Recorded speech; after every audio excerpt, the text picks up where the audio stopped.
Pinterest. Pinterest's share of overall visits increased 66% last year, which was the most of any social media network, and it now drives more traffic to publishers than Twitter, LinkedIn, Reddit, and Google Plus combined.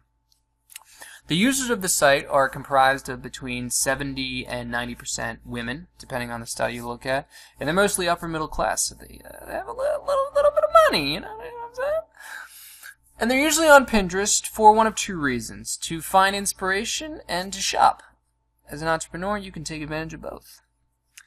Pinterest can help any brand, whether your focus is on men or women, because you can post any picture related to your product, including infographics, charts, slides, anything you want.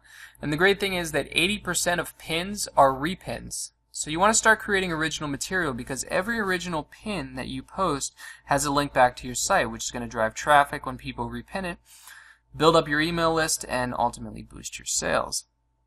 Basically, when most people log on to Pinterest, they take a look at their news feed and then they repin stuff. They don't really create their own material. So you have a really big opportunity here to promote your brand.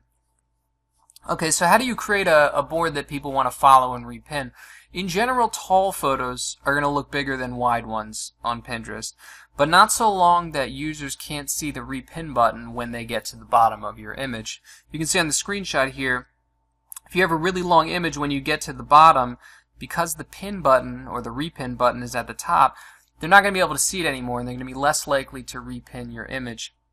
So you're going to want to crop your photos before you put them up there. Make sure that you can see the whole thing without scrolling down. And while you want to stand out with your photos, you don't want to make things overly complex or put too many details into one post.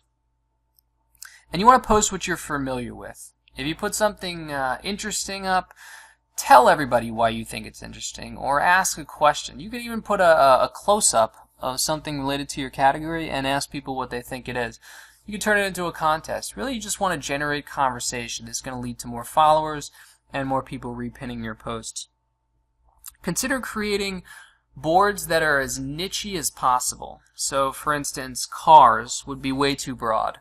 But if you focused on Lamborghinis or Ferraris, you'd have a much more dedicated fan base, and you'd probably get a lot more repins and more exposure. Just don't overpin, because people will stop following if you overpin them. It's like spam. There's also things called group boards, and these are sometimes referred to as community or shared boards, and these are boards where multiple people can contribute. This is a great way to meet other people who pin similar material. It increases your exposure, and it allows you to engage with people who could ultimately become customers. You can use a program called Board Deck, and that's boarddeck.hq.com, and this will give you metrics like analytics about your group board followers, collaborators, total pins, the number of repins, the creator, and their last updates. So you have a better idea of your board's purpose, its popularity. Really, to join a group board, you just have to reach out to the creator and ask them. In terms of getting followers, according to a study by the University of Minnesota, the top 3 factors in having a large number of followers are the number of people that you follow. Okay, so I follow you, you follow me kind of thing.